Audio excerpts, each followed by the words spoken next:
Radio Tehran, শুরু হচ্ছে বিশ্ব সংবাদ। ইন্না লিল্লাহ। আবার মধ্যপ্রাচ্যে তৃতীয় বিশ্বযুদ্ধ ছড়িয়ে পড়েছে। দখলদার ইসরায়েলি বাহিনীকে কোনোভাবে ছাড় দিচ্ছে না ইরান। ইরানের নতুন নতুন হামলায় দখলদারদের অবস্থা খুবই শোচনীয় আকার ধারণ করেছে।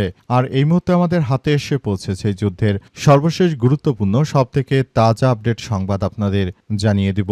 প্রথমে জানাবো, হরমুজ প্রণালীতে দুই জাহাজে আইআরজিসির গুলি। পারস্য উপসাগরে প্রবেশদ্বার হরমুজ প্রণালীতে নিজেদের আইনগত অধিকার ও সার্বভৌমত্ব বজায় রাখতে শক্ত অবস্থান নিয়েছে তেহরান। আজ ওই গুরুত্বপূর্ণ নৌপথে শৃঙ্খলা রক্ষা এবং নিজেদের সমুদ্রসীমা নিরাপত্তা নিশ্চিতে দুটি জাহাজকে লক্ষ্য করে গুলি চালিয়েছে ইরানের বিপ্লবী গার্ড বাহিনী, জানিয়েছে আইআরজিসি সদস্যরা।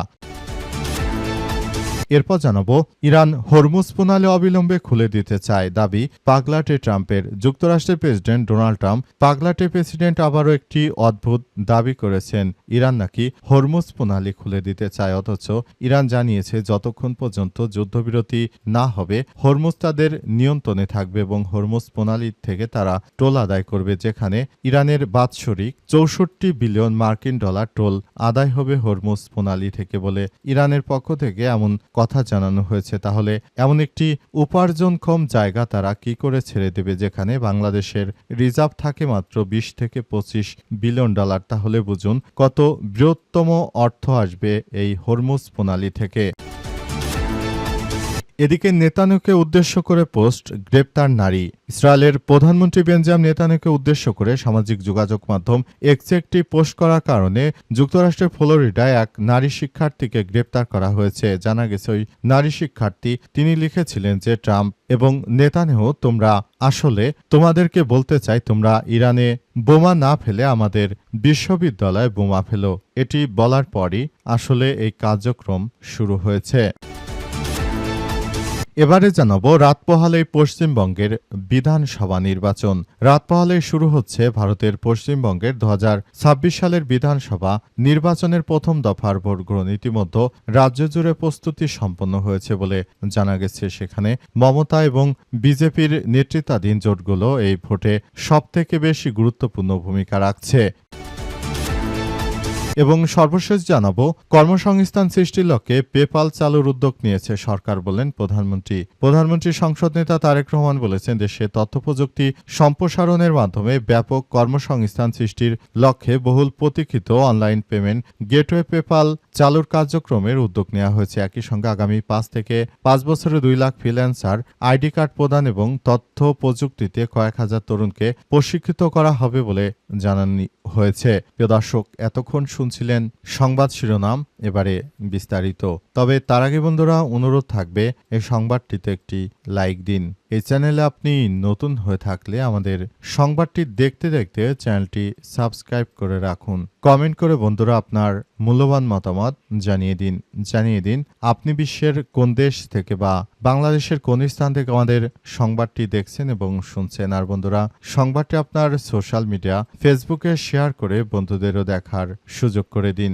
গাজা যুদ্ধে আপনি যদি নিরীহ ফিলিস্তিনিদের ভালোবেসে থাকেন, কমেন্টে ইয়েস লিখে পুরো বিশ্বকে আমাদের এই সংবাদটি দেখার সুযোগ করে দিন। এবারে বিস্তারিত।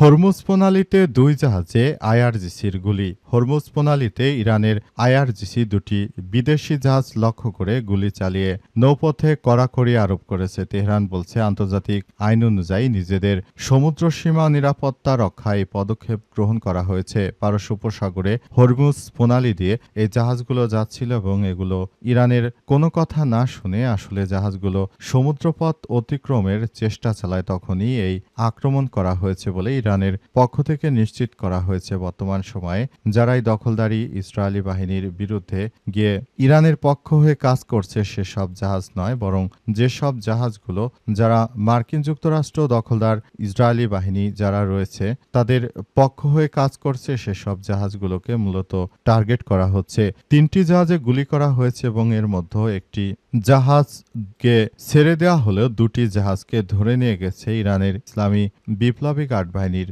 সদস্যরা এবং এই পরিস্থিতির মধ্য দিয়ে আসলে সবকিছু এগিয়ে যাচ্ছে। পুরো পরিস্থিতি অত্যন্ত জটিল আকার ধারণ করছে এবং সবকিছু একটি ধ্বংসস্তূপে পরিণত হচ্ছে। পরিস্থিতি অত্যন্ত জটিল আকার ধারণ করার কারণে আসলে সবকিছু সেভাবে সেদিকেই চলে যাচ্ছে। পরিস্থিতির মধ্য দিয়ে জায়নবাদী ইহুদিবাদী ইসরায়েল এবং পুরো মধ্যপ্রাচ্য জুড়ে দখলদার ইসরায়েলি বাহিনী এই কার্যক্রমগুলো চালিয়ে যাচ্ছে এবং সবকিছু একটা ধ্বংসস্তূপের দিকে তারা নিয়ে যাচ্ছে।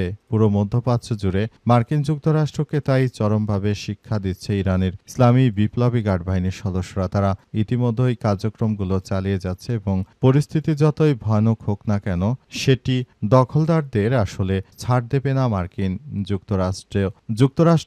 যুক্তরাষ্ট্র এবং ইহুদিবাদীদের ছাড় দেবে না ইরানের ইসলামী বিপ্লবী গার্ড বাহিনীর সদস্যরা। তারা সেভাবেই প্রস্তুতি নিচ্ছে এবং সেভাবেই তারা কার্যক্রম চালিয়ে যাচ্ছে। ইরান হরমুজ প্রণালী অবিলম্বে খুলে দিতে চায় দাবি ট্রাম্পের। আবারও উদ্ভট পাগলের মন্তব্য করেছেন মার্কিন যুক্তরাষ্ট্রের প্রেসিডেন্ট ডোনাল্ড ট্রাম্প। তিনি দাবি করেছেন যে ইরান নাকি হরমুজ প্রণালী খুলে দিতে চায়। এমন উদ্ভট পাগলের প্রলাপ বকেছেন মার্কিন যুক্তরাষ্ট্রের প্রেসিডেন্ট ডোনাল্ড ট্রাম্প। তিনি নতুন করে এই ধরনের পাগলের প্রলাপ বকছেন এবং তার কথা শুনে সবার হাসি পাচ্ছে। তিনি এমনভাবে আসলে সবকিছু পরিস্থিতি তিনি একটি খারাপের দিকে নিয়ে যাচ্ছেন। তিনি এমনভাবে আসলে কথাবার্তা বলছেন, মনে হচ্ছে তিনি হয়তো যেটি বলছেন সেটি অত্যন্ত সুন্দর একটি কথা, কিন্তু বাস্তবতা অনেক কঠিন। কারণ তিনি শুরু থেকে যে ধরনের কার্যক্রমের কথা বলে যাচ্ছেন এটি কোনোভাবেই আসলে গ্রহণযোগ্য হতে পারে না। মধ্যপ্রাচ্য জুড়ে দখলদার জায়নবাদীরা যে ধরনের কার্যক্রম শুরু করেছে এটি আসলে কোনোভাবেই গ্রহণযোগ্য হতে পারে না বলে নিশ্চিত করা হয়েছে। মার্কিন যুক্তরাষ্ট্রের প্রেসিডেন্ট ডোনাল্ড ট্রাম্প শুরু থেকে এই ধরনের পাগলের প্রলাপ বকে যাচ্ছেন এবং তিনি শুধু এই ধরনের কার্যক্রমগুলো চালিয়ে তিনি নিজে সবার কাছে হাস্যরসের পাত্র বানিয়েছেন। এমনকি মার্কিন যুক্তরাষ্ট্রের সাধারণ জনগণ মিথ্যা বলার জন্য ট্রাম্পকে মিথ্যাবাদী উপহার দিয়েছে।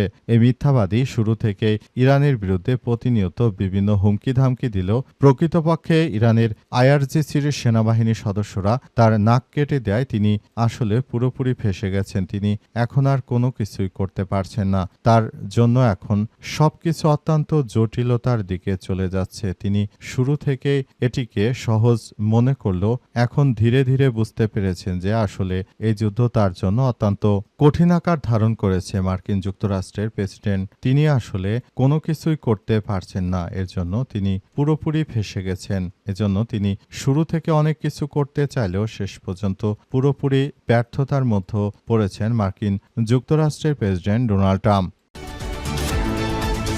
নেতানিয়াহুকে নিয়ে উদ্দেশ্য করে পোস্ট করে গ্রেপ্তার নারী। ইসরায়েলের প্রধানমন্ত্রী নেতানিয়াহুকে উদ্দেশ্য করে সামাজিক যোগাযোগ মাধ্যমে একটি পোস্ট করার কারণে ফ্লোরিডার এক নারী শিক্ষার্থীকে গ্রেপ্তার করা হয়েছে। জানা গেছে যে নেতানিয়াহুকে নিয়ে তিনি পোস্ট করেছিলেন যে আমাদের বিশ্ববিদ্যালয়ে বোমা ফেলুন, ইরানে না ফেলে। এই ঘটনা ঘটার পরই নেতানিয়াহুকে নিয়ে এই ধরনের পোস্ট করার পরই আসলে তাকে গ্রেপ্তার করা হয়েছে। উক্ত শিক্ষার্থী যুক্তরাষ্ট্রের ফ্লোরিডায় একটি বিশ্ববিদ্যালয়ে পড়াশোনা করতেন বলে জানা গেছে। কুখ্যাত সন্ত্রাসী নেতানিয়াহুকে নিয়ে এতটুকু পোস্ট করার কারণে আসলে তাকে গ্রেপ্তার করা হয়েছে। তাহলে বুঝুন মার্কিন যুক্তরাষ্ট্রেও এই ইহুদিরা কতটা শক্তিশালী অবস্থানে রয়েছে। আর বর্তমান সময়ে মার্কিন যুক্তরাষ্ট্রে সবথেকে বেশি ক্ষমতাধর পয়সাওয়ালা লোক হচ্ছে এই জায়নবাদীরা। তারা শুরু থেকে এই ধরনের কার্যক্রমগুলো চালিয়ে যাচ্ছে এবং তারা সারা বিশ্বের বুকে আসলে পরিস্থিতি সবকিছু নিয়ন্ত্রণ করছে। তাদের কাছে মুসলিমরা একরকম অসহায় হয়ে পড়েছে। মুসলিমরা চাইলেও আসলে কোনো কিছু করতে পারছে না। এজন্য তারা পুরোপুরি ফেঁসে যাচ্ছে। পুরোপুরি মুসলিমরা আসলে কোনো কিছুই করতে পারছে না। তারা শুরু থেকেই ইহুদিদের কাছে একরকম ধরাশায়ী হয়েছে। বিভিন্ন ঘটনাগুলো থেকে বোঝা যাচ্ছে আমাদের যারা অতীতে শাসক শ্রেণীর ছিল তারা বেশিরভাগই নারীলিপ্স এবং তারা জঘন্য আচরণ করার কারণে মূলত এসব ঘটনাগুলো বেশি ঘটেছে। এখনো দেখুন মধ্যপ্রাচ্যে যেসব মুসলিম শাসকরা রয়েছে তারা কতটা ক্ষমতালোভী, অথচ ইউরোপীয় ইউনিয়ন সহ বিশ্বের বিভিন্ন দেশের প্রধানমন্ত্রীরা তারা সাইকেল চালিয়ে অফিস করে, আর অথচ সৌদি আরব, কাতার, কুয়েত, আমিরাত, এমনকি বাংলাদেশের মতো একটি ফুটি মাছের মতো রাষ্ট্রের সরকার প্রধানও দেখুন কতটা সিকিউরিটি নিয়ে চলাচল করে। তারেক রহমানের গাড়ির সামনে পেছনে অসংখ্য মানুষ দৌড়ায়, অথচ ইউরোপীয় ইউনিয়নের যারা বড় বড় পদে দায়িত্ব পালন করেন তারা প্রধানমন্ত্রীর পদের পাশাপাশি তারা অন্যান্য পেশায় নিযুক্ত থাকেন, তারা এতটা জাঁকজমকভাবে চলাচল করেন না। এগুলো থেকেই বোঝা যায় যে আমাদের মুসলিমরাই আসলে এক শ্রেণীর লোভী। এই লোভীদের কারণে এখন মুসলিমরাই সব থেকে বেশি ধরাশায়ী হচ্ছে, সব থেকে বেশি মার খাচ্ছে। এই লোভ যেদিন মুসলিমদের মধ্য থেকে যাবে সেদিনই আসলে বিশ্বে মুসলিমরা কোনো ভালো কিছু হয়তো করতে পারবে।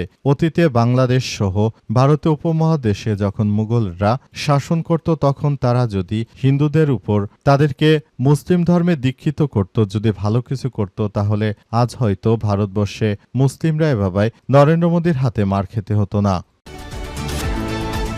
রাত পোহালেই পশ্চিমবঙ্গের বিধানসভা নির্বাচন। রাত পোহালে শুরু হচ্ছে ভারতের পশ্চিমবঙ্গের 2026 সালের বিধানসভা নির্বাচনের প্রথম দফার ভোট। ইতিমধ্যে রাজ্য জুড়ে প্রস্তুতি সম্পন্ন হয়েছে। দেশটির নির্বাচন কমিশনের নির্দেশে প্রশাসন ও নিরাপত্তা বাহিনী সর্বোচ্চ সতর্ক অবস্থানে রয়েছে। আগামী 23 এপ্রিল সকাল 7টা থেকে শুরু হবে ভোট গ্রহণ, চলবে নির্ধারিত সময় পর্যন্ত। প্রথম দফা 16টি জেলার 152টি বিধানসভা আসনে ভোট হবে। এর মধ্যে উত্তরবঙ্গের 8টি জেলায় 54টি আসন, দক্ষিণবঙ্গের ও জঙ্গলমহলের 8টি জেলার 98টি আসনে ভোট গ্রহণ হবে। প্রায় 3,60,00,000 ভোটার এই দফায় তাদের ভোটাধিকার প্রয়োগ করবেন। প্রার্থীর সংখ্যা 1476, যার মধ্যে উল্লেখযোগ্য সংখ্যক স্বতন্ত্র প্রার্থী রয়েছে। ফলে প্রতিটি আসনেই প্রতিদ্বন্দ্বিতা তীব্র থেকে তীব্র হচ্ছে। নিরাপত্তার দিক থেকে এই দফাকে অত্যন্ত গুরুত্বপূর্ণ বলে মনে করা হচ্ছে। নির্বাচন কমিশন সূত্র থেকে জানা গেছে 2460টির বেশি কেন্দ্র বাহিনীর কোম্পানি মোতায়েন করা হয়েছে। সেই হিসেবে মোট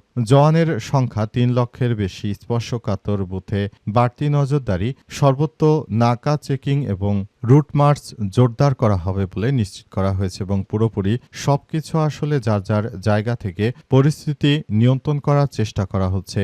ভারতের যিনি মমতা বন্দ্যোপাধ্যায় রয়েছেন তিনি বরাবরই এই দায়িত্বে রয়েছেন এবং তিনি তার দলকে জেতানোর জন্য চেষ্টা চালিয়ে যাচ্ছেন।